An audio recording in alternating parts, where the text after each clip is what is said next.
Happy Thursday, everybody. Welcome back. And tonight we are discussing dreams and signs.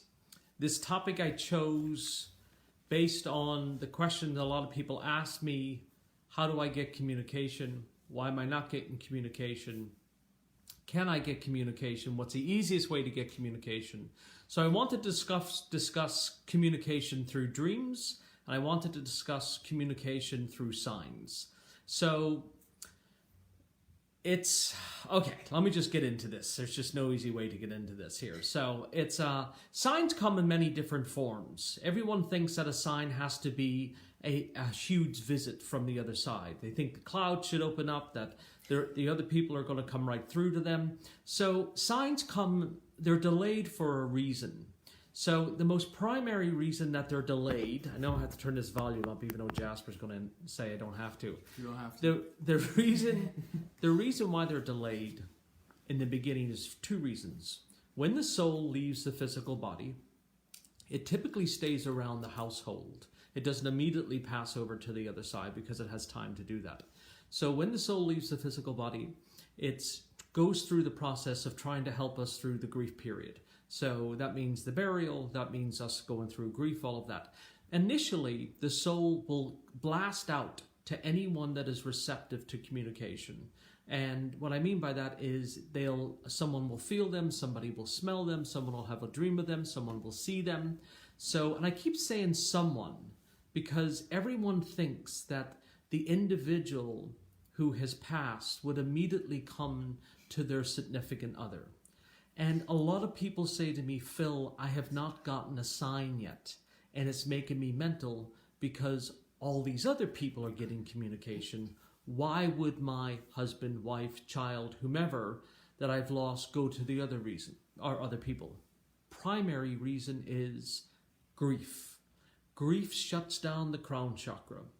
The pain of losing someone is just so powerful that we ourselves we don't even sleep right. Even when we're trying to get rest, we're either forcing ourselves to sleep or we're wide awake, depending on whoever we've lost. So the other people get the communication because they're in a restful state. So when you're in a place of grief, it's very, very hard in the beginning for a soul to get through to you because your heart is just devastated. Your pattern is off, nothing's happening. So as time goes on, the soul starts to get stronger and it starts allowing you to communicate.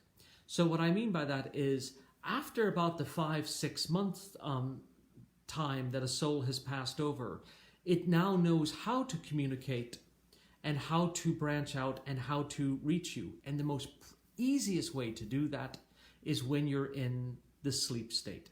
Because when we go into REM, this is what happens. So the only thing I can tell you is one of my signs that I got through the dream state. And I don't typically dream off the other side. I don't get a lot of visions from the other side simply because I'm a medium and I see direct communication. But as I've talked about in my other videos, and I shared with you guys before, actually my anniversary date's coming up. So when I stopped drinking almost 12 years ago, I think it was year 2, and I was kind of wavering, like, do I really need to stop all this drinking, So, and it really was playing on my mind. And I went to bed, and before I woke up, I was at a bar stool. And I had 2 people left and right of me, and they were family members, and they said to me that if you pick up a drink, you're going to end up where we are. And I instantaneously woke up. And the difference was, it wasn't a dream. A dream is something that you are witnessing. A visit is something that you're partaking in. So when the other side visits you, it feels like it's really happening. It feels like you're partaking in it. It feels like you are communicating back and forth. I have people tell me, Phil, that I've also gotten embrace from my family members that have passed over, and it has felt amazing. It has felt like they were really there. So it has a lot to do with this state of mind that we're in. Also with this, there's our guide aspect of this. And what happens is, if we have a tragedy in the family, a lot of the time, two parents don't go into the same level of grief at the same time. One tends to hold the family up while the other one falls, and then things change. And whoever is clear-minded at that stage, what happens is the soul will reach out to that individual. So if it's mother, father, sibling, or whoever it may be. But it all has to do with direct communication from the crown chakra. Our guides try to get us through, they try to help us, but it's really hard and it's difficult for that to happen while we're in a state of grief. Why do I keep bringing up grief? Because everyone wants to race against this clock, and it cannot be done. The harder you push to get communication from the other side on your own, the less likely you are to get it. It doesn't happen to entertain you. It happens in order to spiritually evolve. It happens in order to let you know that they're there. So you'll get that odor, you'll get that feeling, you'll start finding coins in weird places. You'll start feeling them around you. When I say feel, it's when they pass through you and we get this weird chill. Also, when you hear that popping in your ears, it's another sign that they're coming in. So that's one of the things that I want to discuss with everybody tonight, is how we're talking about signs and how the other side utilizes us in our dream state, or the people around us to communicate with us in the beginning to let us know that they're still there and they haven't passed over. I see Jasper's hand. Go ahead. Would they communicate always through signs or dreams? Could it be through people too? So will the other side communicate just through signs and dreams? Will it be through people? And absolutely, they utilize people, places, and things. So that's how they often use, like, birds, or they'll use dragonflies, or they'll use butterflies, and they'll send them to you just after you're thinking about somebody that you've passed, and it'll just land on it. I'll give you an example of a sign that I had in the passing of my father way back in the day, and I came home to America. Long story short, I got into my car. My mom was with me in the vehicle and in the car, and she didn't go home. The car smelled like rotting meat. And I'll never forget this. And it was just so horrible. And there was nothing in the car. There was no food in the car. There was nothing. And it was the same smell that was in the hospital when my father was dying of cancer. I'll never forget it. And I said to my mother, This is the exact same smell that was in the hospital. It's impossible. We're 3,000 miles away. But it was his way of trying to reach out to her to let her know that he had crossed over and that he'd made over. He let me know. Again, he was a new soul trying to figure this out. Go ahead, Jasper. Shannon says, my aunt passed away December 22nd, and we thought that there may have been foul play. I kept asking my deceased aunt to tell me if I should pursue the investigation. She came to me in my dream that night and told me that was from natural causes. I felt such at peace knowing that. So, and again, that's the other side reaching out to you, because we're looking at it from one aspect, thinking that somebody died as blank, and they're trying to save you from spending time or wasting time or using precious time in order to get an answer. So what you did was you sent out communication, the other side heard it, and you received it. This sounds kind of simple, because it is. So, and that's what I want to tell people. If you want communication, what we do is we just send it out to the people that we've lost, or the universe. And then after that, we wait for the response. You don't look for a response. You don't sit by the phone waiting for a response. You send it out into the universe, and the universe responds. It is never going to be on your time. And believe me, the response is never going to be in the way that you think it should be, or the way that you want it to be. The other side does not operate like that. It happens in a way that will absolutely remind you of the individual, but will blow your mind, because if it's just average, you're going to say, well, that's just basic. So it always happens in a way that freaks us out. Go ahead, hon. We have a lot of people saying that they haven't received a sign, that they're very eager for one. Do you have any advice for those people trying to get those signs? So for the people who are trying to get signs, here's first and foremost. Sorry, I'm adjusting myself here. First and foremost, we don't get communication from the other side unless something is going wrong in our life. That's number one. Second, if we need communication, we just simply say, and as I said before, We just throw it out and say, I just need a visit. I just need some sort of reassurance. I just need some sort of clarification. But it's very important that you don't keep looking, because the more you look, the less likely you are to see. We get very impatient with that. So, and this is not something that's within our control. So I often tell people that are looking for communication, and then they send me an email or they call me up afterwards. And what happens is they're saying, oh my goodness, the person that I just lost, they just visited me last night. Or actually, and even after readings, they tell me this. Phil, a week later, I got this visit that came from my son or whoever they are. And it's really cool because it gives them that not only does the soul look in its complete form, which is its clarity, it also gives them this sense of peace. And that's all we're really looking for, is that the people that we've lost are in heaven, whatever we want to call the other side, and they're there with us. Go ahead, babe. Tori says, I had someone very close to me pass away 4 years ago, and I still don't feel like I've connected with him at all. Is there something that I can do, being that it's been so long? So it's nothing to do on your end, meaning that if the other side is only going to contact you if they need to contact you. And yes, we've lost some important people, but remember, depending on the type of death that we've had, some people get to say goodbye, some people never get to say goodbye, some people don't want to say goodbye. So there's people that don't even want communication from particular family members.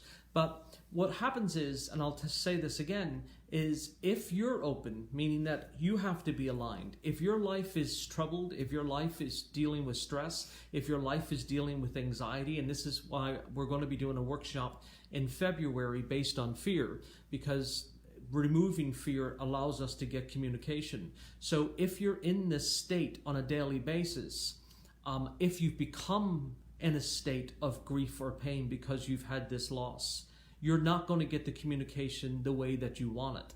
So we're going to work through the process of showing you how to clear that out so you can get the communication that you want. Go ahead, hon. So Carrie says, I really don't understand. Why can't they give us signs 24/7? Grief would definitely not hurt as bad. Wouldn't they want that for us? Because then, a great question. First of all, why don't they give us communication 24/7? It's a great bloody question. And the only way I got to the answer of that was I had to ask the other side this. You wouldn't move on. If they constantly communicated with you, you wouldn't move on. You would still always believe that they're there, even though there's no physical body. So there would be no process of moving on. So therefore, you wouldn't get through the grief.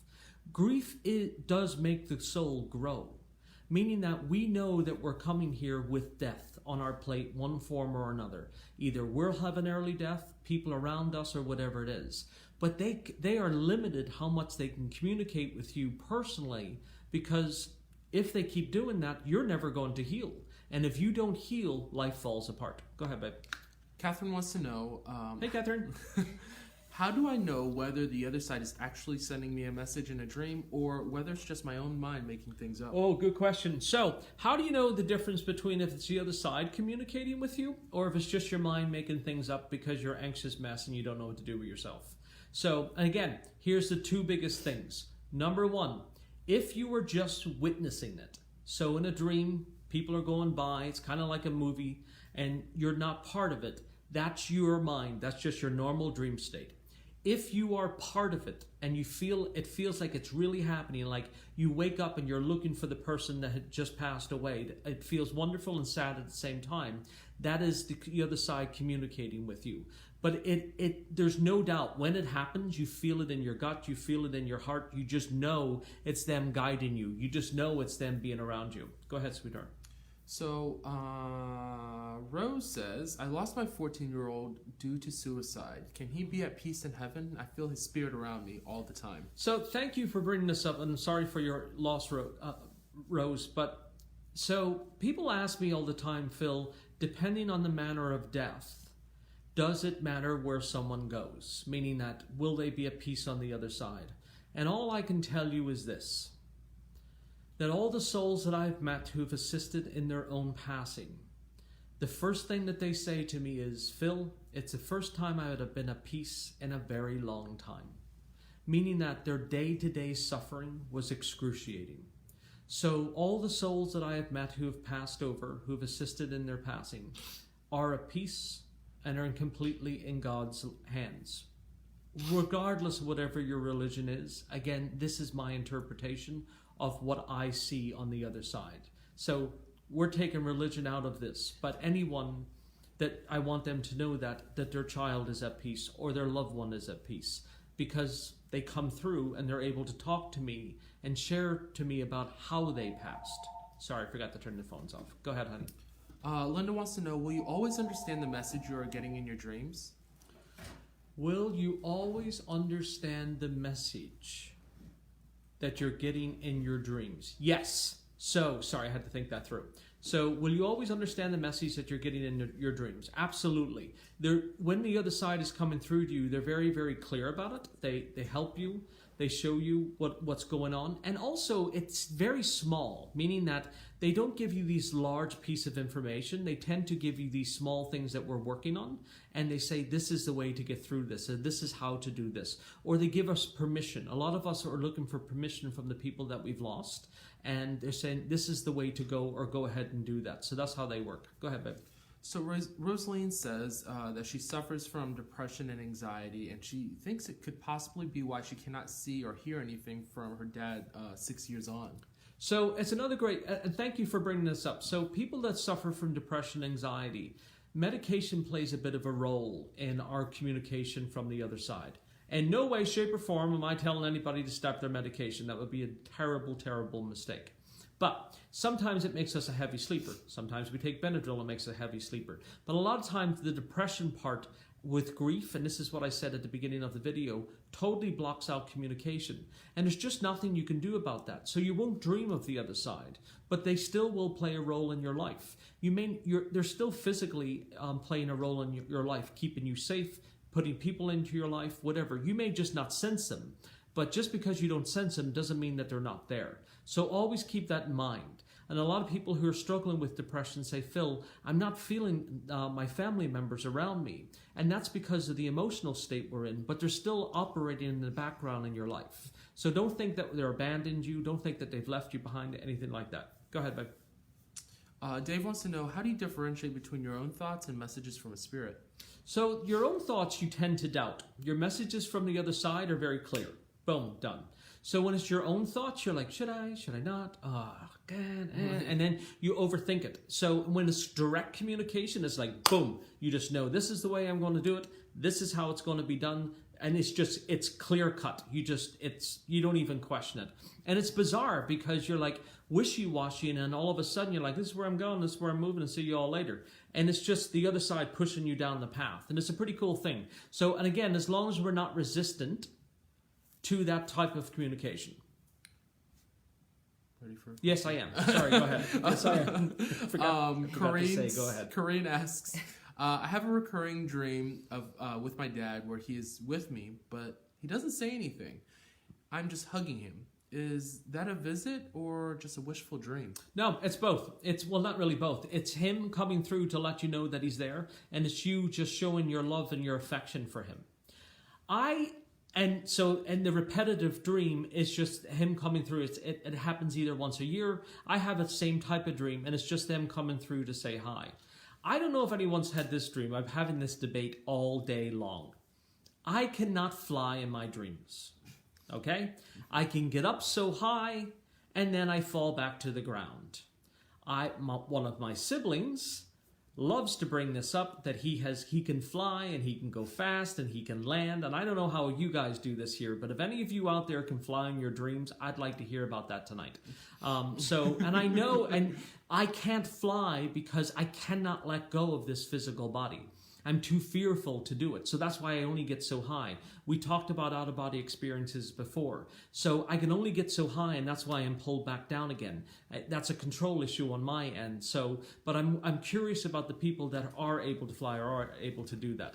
Someone's saying they fly constantly. See, that's crazy to me. I don't know how that works. Go ahead, babe. How can I have a visit? What can I do to make that happen? So you really can't do anything to make a visit happen. All you can do is throw it out to the universe and say, look, I would like some communication from you. However you want to send it, just make sure it's clear, and you walk away. So it's kind of like throwing a penny into a wishing well is how the other side explains it to me. You just toss it in, and that's the way you go, and you go on about your business. So, and then what happens is these happen. I will tell you, Always be careful what you ask for, because in the moment you may want that, but later on you may not want that. So, and what I don't mean a visit, I just mean things that we throw out to the universe and things like that. You know, getting a visit is a really cool thing. I have clients that get visits for years. I have clients that don't get them at all, and it totally stresses them out. And I say to them, look, if you're going to get visits, the easiest way to do this is trust. And trust is a very hard thing to put into the other side when you have had somebody just stripped away from you in one form or another. So when we lose trust, it's very hard for us to allow our wall to come down for the other side to come through. Again, the person that you lost may visit other people, but they haven't had the same type of loss. So they can come through to a sibling, but they're having trouble coming through to a parent, because the death for a parent is much different than it is for a sibling. Go ahead, babe. Maria says, my son passed away when he was a teenager. Sometimes when he comes and visits in my dreams, he's young, like 8 or 9. Do you know why? Yeah, so it's one of their favorite times of their life. So people that passed away, they choose a time that you may remember them, that you were very fond of them, or you loved them, or it was a good time in your life. So why it was 8 or 9 or 10 or whatever years old. And then the soul projects itself back to that. So just to remember you back in that time period. It's the same thing when the other side leaves you pennies. If you look at the date, it normally has something to do with the soul that's passed over. So a lot of people just think that they're finding coins, but also if you look at the date on it, it also has significance. Go ahead, sweetheart. Sylvia says, my fiance passed away from overdose 1 year ago. I wished night after night to talk to him in my dreams, but he never came. Is it because of the brutal way he left? So death really doesn't have much to do with getting communication. Communication has everything to do with how I'm feeling at the moment. So if someone ODs or if someone dies of cancer, it's not going to prohibit the soul from coming through to you in a format or any way in order to communicate with you. It has everything to do with the level of grief that I'm in. So if I'm in tremendous grief, I'm not going to get signs, because it's just hard to get through the grief. So what the soul does is it waits until you start to come out of grief. Again, in one of my videos, grief has no clock. You can be in it for years at a time. So you may think 5 years is a long time, but it's like 5 seconds. Go ahead, honey. So Gary wants to know. Hey, Gary. What's the point of coming to Earth if we can be taught in heaven? What is the point in coming to Earth if we can be taught in heaven? Yes, you can, and no, you can't. There's certain things in heaven that you cannot be taught. We're not here to teach. We're here to feel and learn, if that makes any difference. So the soul's evolution is all through emotions and feelings and experiences. That's how it goes. When you're on the other side, you also know you're invulnerable, so you don't have the same restrictions as you do here on Earth. And remember, you came here with a particular set contract, a plan that you're trying to achieve. So there is a set of blueprints. So this is a game in some ways. It's a crude way of expressing myself about this, but you do come down here to go through this labyrinth and see how well you come out on the other side. So yes, you can see from the other side and learn, but here evolution is about feeling and emotion. So I hope that answers it right. Go ahead. Kathleen says, I lost my daughter almost 8 years ago. I dream of her pretty often. How can I tell if it's a visit from Megan? If the visits feel real, and even if you're getting constant dreams, it's pretty amazing, because again, some souls get them, some people do not. So if the soul comes, one of the things I tell people is don't be afraid to ask a question. Don't be afraid to say something in the dreams. A lot of times people stay silent because they're afraid of what's going to happen. They don't know what's going to be said, what's going to do. So don't be afraid to engage. Go ahead, babe. Rhonda just wants to make a comment and a thank you. Rhonda says, I believe much happens in my life for a reason, and mine was to watch you right now. My son passed away from suicide 5 years ago this February 15th. You answered my question, so thank you. I'm sorry for your loss. Thank you for that comment. Go ahead, babe. So how can I open my crown chakra? I want to get a clear way to receive messages. So, great question. How do I open up my crown chakra? I want to be able to receive messages, and let's go back to this here, because this ultimately is why I'm on here, and this is why what I'm trying to teach people is, how do we open up the crown chakra? So it's either meditation, and meditation comes in many different forms. Because I got to say this is fair. Some people love church. Church is a form of meditation. If you feel comfortable at church, go to your church. If you feel comfortable at yoga, go do yoga. The gym, anything positive opens up the crown chakra.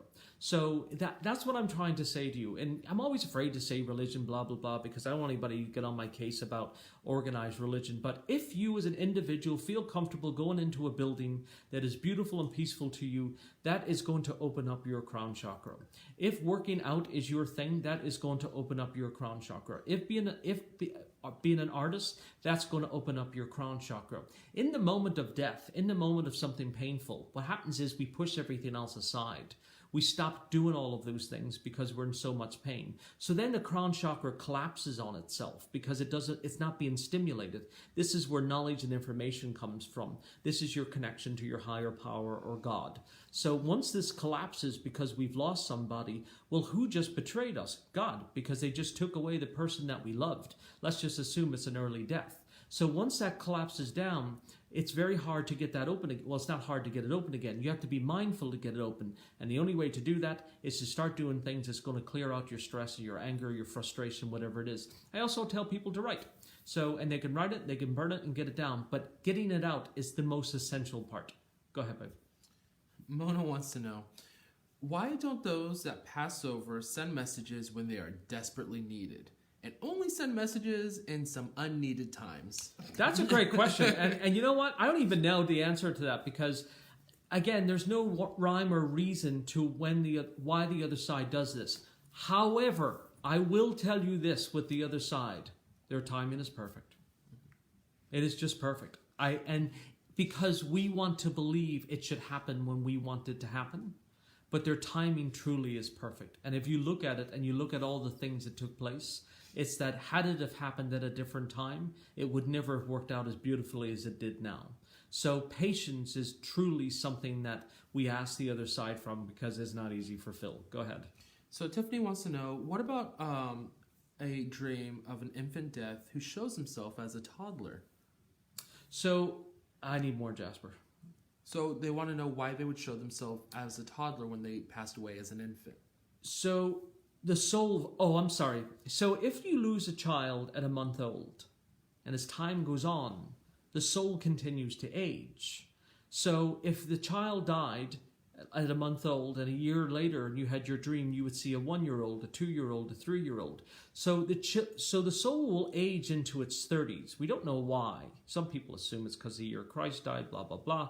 So, but every soul that I see is in its 30s. So that's what happens. So if you lost a child at 6, you could see them at 14, depending on the amount of time that's gone by. So, and again, it wouldn't show you it as an infant because if 7 years have passed or 10 years have passed, you wouldn't really jive with you. So that soul is going to continue age. But that's a great question. Thank you for asking that. So go ahead, Jasper. I'll take one more question. Would a sign or a dream always be for a purpose, or could it be just to say hi? So a sign or a dream is not only just for a purpose, it's also just to say hello. It's also just to give you reassurance. It's also just to give you a hug, some love. And it's not always a bad thing. Well, actually, often it's not a bad thing. The other side doesn't really come through and say, don't walk down the dark alley. That's what the gut's for. So that you're going to get plenty of communication about that, a long time for that. I see one more hand. Go ahead, Jasper. I've been dreaming, Catherine asks, I've been dreaming about someone in my dreams whom I just don't recognize. Could this be my guide visiting me? Ooh, or it could be a future boyfriend. So it's maybe a future boyfriend, Catherine. So two things have happened. This is not the first time I've heard this question. Is Phil, I don't recognize the people who I'm dreaming about. This used to happen to me when I was younger. What I was hearing and seeing was other guides. And they're standing around talking and communicating. So actually, Catherine, it is a good question. Is the people that you see in your dreams that you don't recognize are other people's guides or your guides? So again, guides don't just have to be family members. They're also going to be strangers. So I hope this answers all our questions tonight for everybody. I will be back next Thursday with a new topic. Again, we're going to be coming into Fearless February. We're creating a workshop. And for anybody that needs to get a hold of me, and if anybody has a gift certificate, please just go to philquinn.com and email us directly, and that way we'll get you scheduled in. Don't call the office. And anybody who needs an appointment, go to philquinn.com. Don't call the office because it's just so backlogged. And I will see you all next Thursday. I love you guys. Thank you so much for tuning in. And if you need me, philquinn.com. Have a great night. Oh, and just weather the storm. Let's see what happens. It's all going to be rain.